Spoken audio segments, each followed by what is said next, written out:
हमारी यमुना में जो 18 बड़े नाले गिरते हैं, तो इनमें जो एसटीपी हैं उनकी कैपेसिटी को बढ़ाना, नए एसटीपी को लगाना, ताकि जितना भी वेस्ट जो आता है पूरे दिल्ली का यमुना में गिरता है उसको पहले ट्रीट कर कर क्लीन कर कर उसके बाद में वो यहाँ पे यमुना में गिरे। इसी के साथ जितना भी इंडस्ट्रियल एरिया है वहाँ पर भी सीटीपी अच्छी तरीके से लगाए जाए, उसको इम्प्लीमेंट करें। अगर कहीं पर भी कोई शिकायत आएगी तो उसके ऊपर में कड़ी कार्रवाई होगी, पेनल्टी का भी इंतजाम करेंगे। तो जो केमिकल वेस्ट है, इंडस्ट्रियल वेस्ट है, उसके ऊपर भी हम कदम उठाएंगे और नए एसटीपी भी लगाएंगे और जितने एसटीपी लगे हुए हैं उनकी कैपेसिटी को भी बढ़ाने का काम करेंगे। ये सारे एसटीपी हमारे 2 साल में जो है नए लग जाएंगे और हमने जो कैपेसिटी बढ़ानी है वो भी ये सारा काम एसटीपी का 2 साल में कंप्लीट हो जाएगा। उससे पहले ही हम इसको कंप्लीट करेंगे। साथ साथ में आपने देखा कि यमुना की सफाई का काम भी हो गया है। अभी हम जैसे घाट पर बैठे हैं, यहाँ पे अगर 1 महीना पहले आते तो कितना गंदगी होती थी, कूड़ा होता था।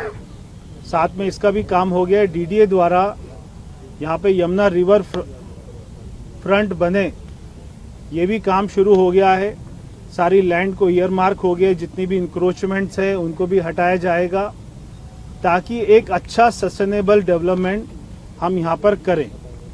तो हमारी सरकार का, प्रधानमंत्री मोदी जी का एकदम स्पष्ट हमको निर्देश है कि किसी भी कीमत पर कोई भी ढिलाई बर्दाश्त नहीं की जाएगी। मैं दिल्ली वासियों से भी ये कहना चाहता हूँ कि इस हमारी मुहिम में हमारा साथ दें। यहाँ पे यमुना में कोई भी कूड़ा करकट ना आए, इसमें सारे दिल्ली वासियों का एक हमको सभी से अपेक्षा है, उनके सहयोग की। ये मेरी सबसे प्रार्थना भी है और ये मिशन मोड में हमको काम करना है। सरकार के पास में पैसा भी है और सरकार के पास में पैशन भी है। पूरे पागलपन के साथ में हम इस काम को करेंगे। दिन रात अधिकारियों के साथ में बैठक चल रही है। पिछले 10 दिन में 1 दर्जन से ज़्यादा बैठकें हो चुकी हैं। उसके ऊपर हम आईटी की भी हेल्प ले रहे हैं, तो बड़े बड़े जो है कंसल्टेंसी एजेंसी की भी हेल्प ले रहे हैं और ये आपको जल्दी से एक्शन आपको दिखाई भी देगा। हमारा होमवर्क, हमारा एक्शन प्लान, हमारा रोड मैप ये जल्दी तैयार हो जाएगा। इसके बाद में आपको जमीन पर भी ये सारी चीजें दिखाई देंगी। पिछले 10 दिन में 1300 मैट्रिक टन यहाँ से कचरा उठा लिया गया है। अभी आपने रास्ते में भी देखा होगा कि मशीनें काम कर रही हैं, लोग साफ सफाई का काम कर रहे हैं। देखिए 10 साल में आप ये मान लीजिए कि कोई काम हुआ ही नहीं। कोई काम हुआ नहीं, इसका मतलब कि कोई काम जो है कागज पे भी नहीं हुआ। ये टेंडर वेंडर की बात तो छोड़िए, जो पहले की सरकार रही उनके दिमाग में ये बात था ही नहीं कि उन्हें यमुना मैया को कभी साफ भी करना है। केवल उनको एक ही काम आता था कि दूसरे लोगों पर अपनी जिम्मेदारियों को डालना, एक्सक्यूज देना। तो जो अभी तक हमने देखा कि कोई काम वहां पे जमीन पर, धरातल तो छोड़िए, उनके कागजों में भी कोई काम नहीं दिख रहा था। तो ये हमारा, मैंने जो कहा, ना केवल दिल्ली सरकार बल्कि पीएमओ भी पूरा इन्वॉल्व है। वो भी पूरा अपना चिंता कर रहे हैं और वो लगातार रोज ही कोई ना कोई बैठक इसके ऊपर में चलती रहती है। बनारस देख लीजिए, चाहे गुजरात देख लीजिए। देखिए अभी यहाँ पे फेरी चलाने का हमारा प्रपोजल है, अभी उसका एमओयू भी साइन करेंगे। अभी केवल एक ही स्ट्रेच में फेरी चलाएंगे, लोग आएंगे उसमें फेरी में, वहाँ से एक ही उसका पिकअप पॉइंट होगा, एक ही ड्रॉप पॉइंट होगा।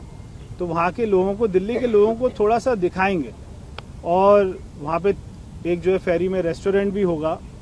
तो हमारा पर्पस है कि धीरे धीरे लोगों को आकर्षित करें यमुना की तरफ में और हर आदमी की इसमें इन्वॉल्वमेंट रहनी चाहिए। बाद में जब इसमें साफ सफाई का काम हमारा तेजी से चालू होगा तो सारे लोगों को भी आग्रह करेंगे कि वो भी आके यहाँ पे कार सेवा करें। मैंने आपको बताया 18 नाले हैं। सबसे बड़ा उसमें नजफगढ़ जो नाला है उसमें, इसमें जो है आता है, वेस्ट आता है, काफ़ी जो है मात्रा में आता है। तो सारे नालों के ऊपर में एसटीपी से उसको कवर करेंगे, उसकी कैपेसिटी को बढ़ाएंगे। और ये केवल आज की कैपेसिटी को नहीं देखकर, जो आज हमारा वेस्ट का जनरेशन है उसको नहीं देखकर, ये आने वाले 10 साल 20 साल में कितना वेस्ट का जनरेशन होगा, कितनी हमारी पब्लिक बढ़ जाएगी, कितनी जनसंख्या बढ़ जाएगी, उस हिसाब से एसटीपी की संख्या को बढ़ाएंगे। देखिए, जो ये अरविंद केजरीवाल की सरकार रही, इन्होंने कितने पाप किए, कितने घोटाले किए, धीरे धीरे उसकी सारी परतें खुलेंगी। चाहे अस्पताल में जाइए, चाहे स्कूल में जाइए, चाहे यमुना में आइए, जितने भी इन्होंने प्रोजेक्ट्स चलाए, मैं आपको लिस्ट दूंगा। एक एक प्रोजेक्ट अगर 100 करोड़ का था तो वो 250 करोड़ की पेमेंट हुई, अगर 800 करोड़ का था तो 2000 करोड़ की पेमेंट हुई। ऐसे कितना हजारों करोड़ का दिल्ली के लोगों का घोटाला हुआ, उनके टैक्स पेयर की चोरी हुई, उनका नुकसान हुआ। और उसके साथ में ना केवल पैसे का नुकसान हुआ बल्कि टाइम का कितना नुकसान हुआ। जिस प्रोजेक्ट को 1 साल में कंप्लीट होना था उसको 3 साल लगे, जिसको 3 साल में होना था उसको 6 साल लगे। अगर कोई सड़क बन रही थी, फ्लाईओवर बन रहा था पंजाबी बाग का, तो वो 3-3 साल तक, 4-4 साल तक बनता गया, 5-5 साल तक बनता गया, मगर वो कंप्लीट नहीं हुआ और उसकी कॉस्ट भी ट्रिपल हो गई, 4 टाइम्स हो गई। तो यानी कि टाइमलाइन भी इतनी एक्सटेंड हुई और इतना पैसा भी लगा, तो दिल्ली के लोगों को इतना नुकसान उसमें हुआ। जो एसटीपी की कैपेसिटी है उसको भी इंक्रीज करना है और उसका जो क्वालिटी है, जो उसमें से आउटपुट निकल रहा है ट्रीटमेंट होने के बाद में वाटर, उसको भी हमको क्लीन करना है। तो ये दोनों क्वालिटी और क्वांटिटी, ये दोनों की तरफ में हमें जो है हम लोग ध्यान देंगे।